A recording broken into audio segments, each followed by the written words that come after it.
Hello दोस्तों, तो आज की कहानी में आप सभी का स्वागत है। जैसा कि आप लोग जानते होंगे, हमारा देश पुरानी चीज़ों को लेकर बहुत विख्यात है। ऐसा ही हमारे देश में एक कब्रिस्तान है शहर में। उस शहर का मैं नाम नहीं ले सकता क्योंकि वो अच्छा नहीं लगेगा। वो अपने ही देश का शहर है, इसलिए ये कहानी है 3 दोस्तों के ऊपर। आइए स्टार्ट करते हैं आज की कहानी। हॉन्टेड वाईटी के ऑफिशियल चैनल पर आप सभी का स्वागत है। ये कहानी है अमर, सूरज, विजय, इन दोस्तों की, क्योंकि अपनी जिंदगी में बहुत कुछ थे। एक दिन तीनों दोस्त शर्त लगती है कि कौन सबसे ज्यादा बहादुर है। तीनों लड़के अपना अपना पक्ष रखते हुए बहुत देर तक बहस करते रहते हैं। बाद में सूरज बोलता है कि आज रात में कब्रिस्तान में रुकूंगा। ये सुनकर अमन और विजय उसका मजाक उड़ाने लगते हैं। उस समय के लिए तो वह अपने अपने घर चले आते हैं, लेकिन रात के ठीक 12 बजे सूरज दोनों को फोन करके उस कब्रिस्तान के बाहर बुलाता है, जो उस शहर का सबसे पुराना होता है। वो तीनों उस कब्रिस्तान के बाहर इकट्ठा हो जाते हैं। अमर और विजय सूरज से कहता है, अगर तुझे डर लग रहा हो तो अभी भी घर जा सकता है। सूरज तभी तेज आवाज में बोलता है, मुझे डर नहीं लगता, मैं आज इस कब्रिस्तान में ही रुकूंगा। इतना बोलकर सूरज, अमर और विजय उस कब्रिस्तान के अंदर चले आते हैं। लेकिन उनको ये नहीं पता होता कि ये कब्रिस्तान एक ऐसा है, ये कितनों की जान ले चुका है। और वो अपनी हंसी मजाक करते हो उस कब्रिस्तान के अंदर जाते हैं। अंदर जाने के बाद अमर एक कब्र को ध्यान से देखता है। बहुत देर तक उस कब्र को देखने के बाद वो बोलता है कि जब कल मैं विनीता उसकी गर्लफ्रेंड का नाम है, उसके साथ यहाँ आया था तो ये अक्षय नाम के लड़के की कब्र सबसे पीछे थी और आज ये कब्र सबसे आगे है। ये बात सुनकर विजय को थोड़ा सा डर सा लगने लगता है। तो सूरज उनसे बोलता है, तुम लोग मुझे डराने की कोशिश मत करो। तभी वो एक कब्र पर बैठ जाता है और फिर अमर सूरज से बोलता है, भाई तू शर्त वर्त सब भूल जा और यहाँ से घर चल। तभी सूरज बोलता है, मैं अब यहाँ सुबह होने के बाद ही जाऊंगा। विजय और अमर को वो बाहर भेजने लगता है। वे बाहर जाते हैं, तभी उनको अंदर किसी के सिरसिराने की आवाज आती है। वो थोड़े से डर जाते हैं। फिर वे अपने घर चले जाते हैं। वहाँ सूरज अकेला होता है। सूरज चारों तरफ देख रहा होता है, तभी उसको किसी के रोने की आवाज सुनाई देती है।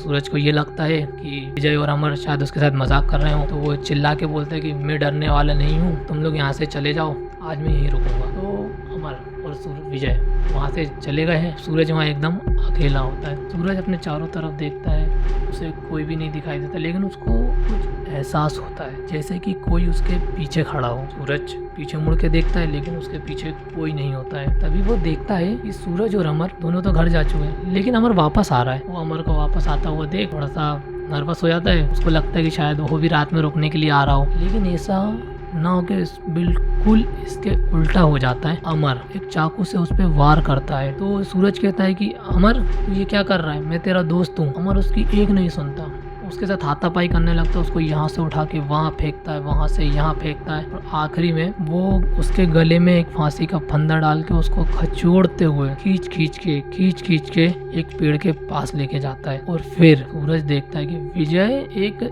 दूसरे इंसान में बदलता जा रहा है। फिर वो बोलता है कि तुम कौन हो। तभी अमर बदली हुई और डरावनी एकदम भारी आवाज में बोलता है कि जो तुम समझ रहे हो मैं वो नहीं हूँ, मेरा नाम अक्षय है और आज तुमने बहुत बड़ी गलती कर दी यहाँ आके। कभी न डरने वाला सूरज उस टाइम पे पसीने से पूरा ऊपर से नीचे तक गीला हो चुका था। उसको रोना आ रहा था।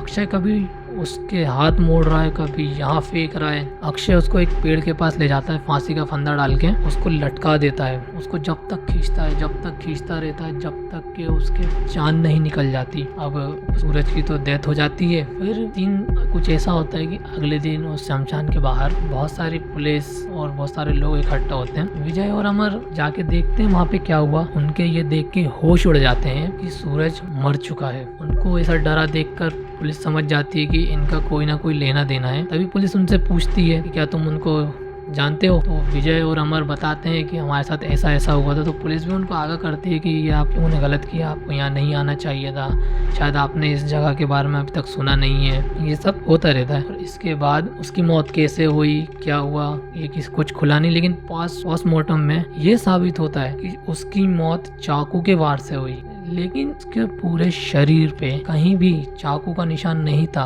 उसकी हड्डियां टूटी थी अंदर, लेकिन बाहर कोई निशान ही नहीं है। उसको फांसी पे लटकाया गया, लेकिन फंदे का कोई निशान नहीं। ये सब देख के पुलिस भी हक्की बक्की रह जाती है। सब सोच में पड़ जाते हैं कि ये क्या चीज़ है। ये राज तो राज रह जाता है।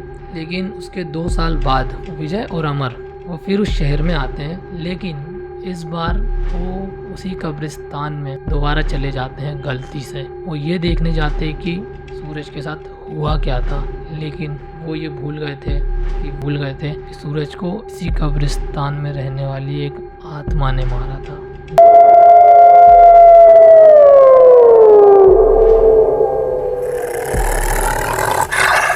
जैसे सूरज की मौत हुई थी उसी प्रकार उन दोनों की भी लाश उसी तरह उस कब्रिस्तान में मिलती है।